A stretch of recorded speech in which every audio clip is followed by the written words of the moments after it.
El emperador Tiberio llevaba 15 años gobernando cuando Poncio Pilato, gobernador de Judea, Herodes, gobernaba en Galilea. Su hermano Felipe gobernaba en la región de Iturea y Tracónite y Lisanias.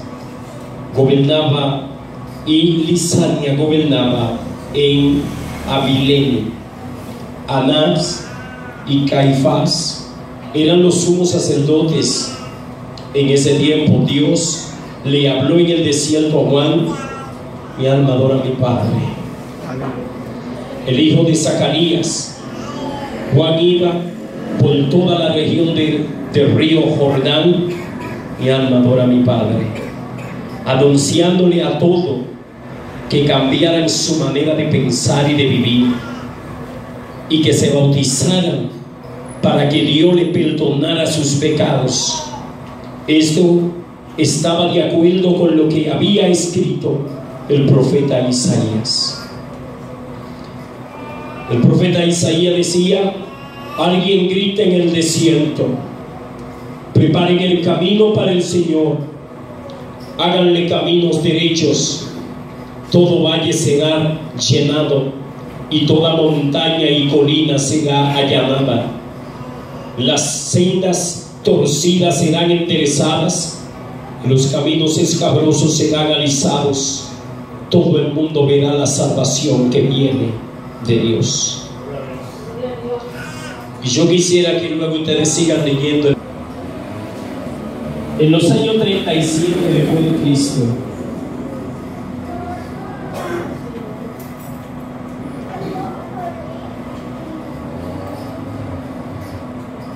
dentro del pueblo de la nación israelita había un caos, había un problema terrible.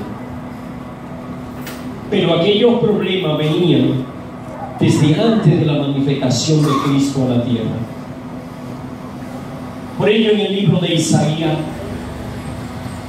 nosotros encontramos a Dios hablando a través del profeta. El Señor le anuncia al profeta de que alguien con una voz firme se iba a levantar en el desierto, y que ese iba enderezando, preparando la senda por donde iba de caminar nuestro Maestro.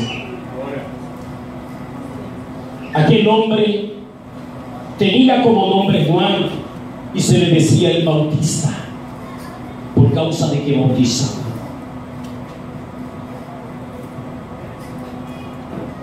Juan comenzó a profetizar en los tiempos de Tiberio. En aquellos tiempos habían tres Césares, o tres personas que eran los que tenían la fuerza como de hierro, y cada uno se veía, como quien dice, en cada esquina de la nación de Israel, sometiéndola, todo por causa del pecado de aquella nación. En aquellos tiempos habían dos sumos sacerdotes.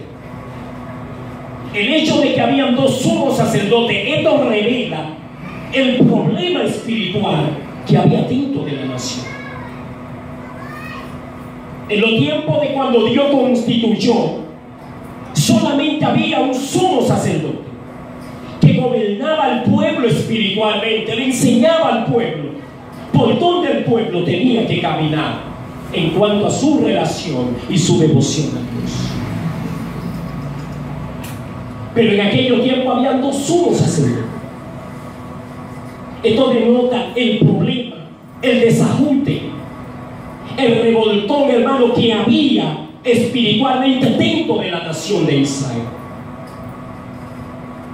Habían tantos problemas que Dios en un momento determinado se olvidó de las sinagogas, se olvidó del templo, y fue directamente al desierto donde estaba Juan y le transmitió su palabra.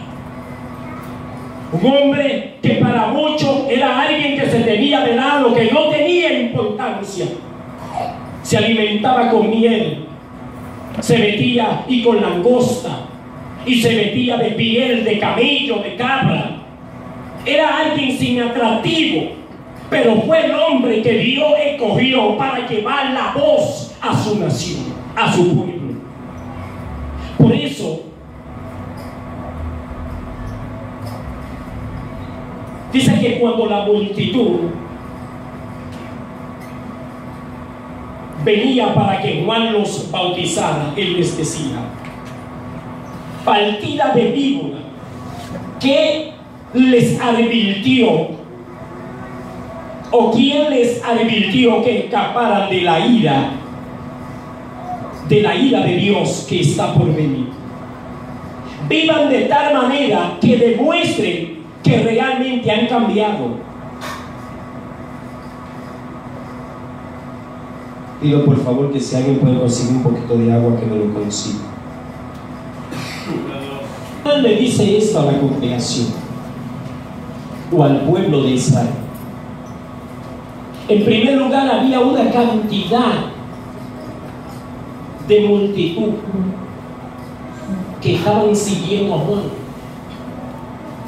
Y usted se pregunta por qué. Porque Dios había depositado a través del Espíritu Santo una elocuencia profunda, convencedora en la vida de Juan. Y la gente corría detrás de Juan. Pero Juan, dentro de la multitud, Juan vio que había muchas personas, pudo ver por el Espíritu, que no se habían convertido al Señor realmente de corazón. Y Juan había venido a traerle un mensaje a hombres y mujeres que estaban dispuestos realmente a entregarle su vida en alma, cuerpo y espíritu al Señor. Y por eso Juan le dice generación de víbora. ¿Por qué? Porque a Juan no le interesaba que esa persona que no tenía en su corazón dispuesto a servirle a Dios vinieran a bautizarse, porque no se estaban acercando de corazón a Dios. Se necesita una voz firme que pueda hablar las cosas como deben de hablarse.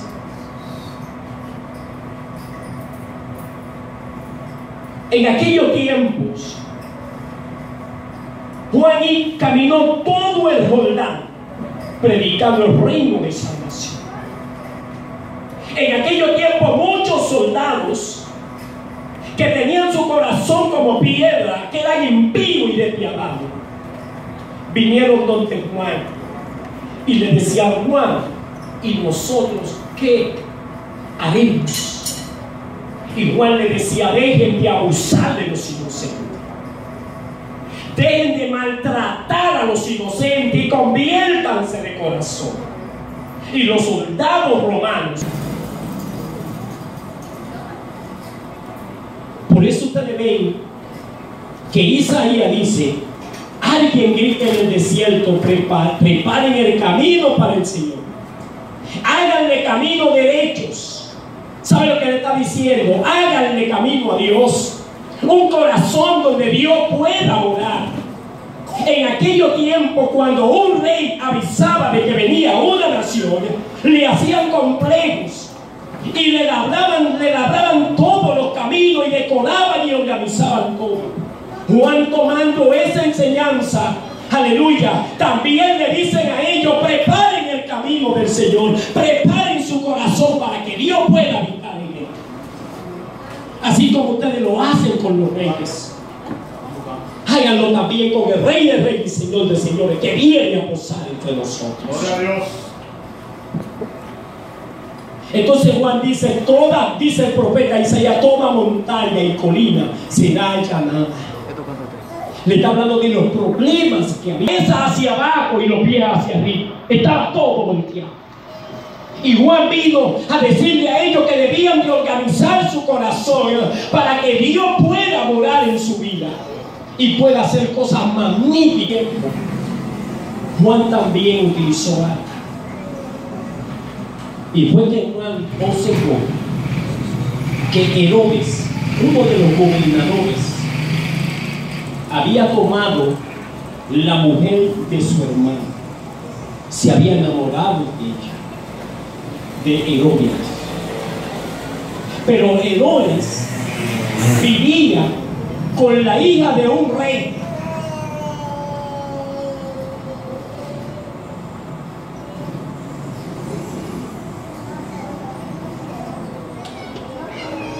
Con la hija de Aretas.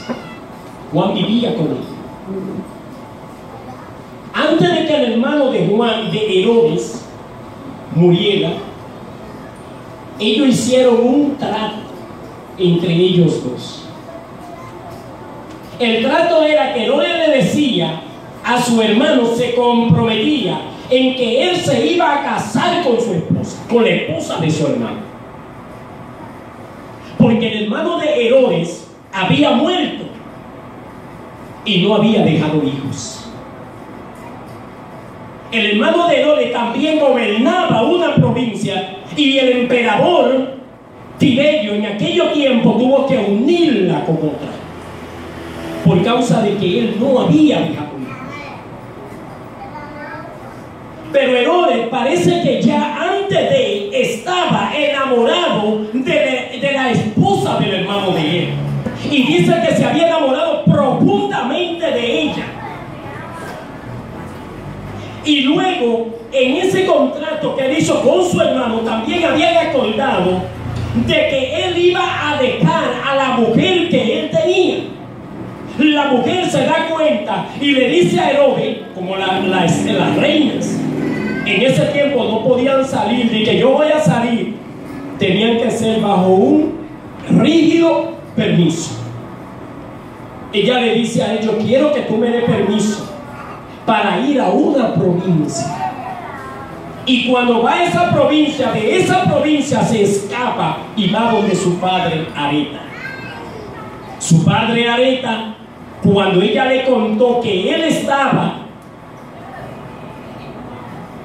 haciendo, había hecho un contrato de que él la iba a dejar, el padre se rebeló, se enojó y fue en contra entonces de Herodes y lo destruyó. Pero antes de destruirlo, Juan el Bautista ya había pasado 18 meses cuando había atacado a Herodes por el adulterio que estaba cometiendo mucho antes de que su hermano muriera.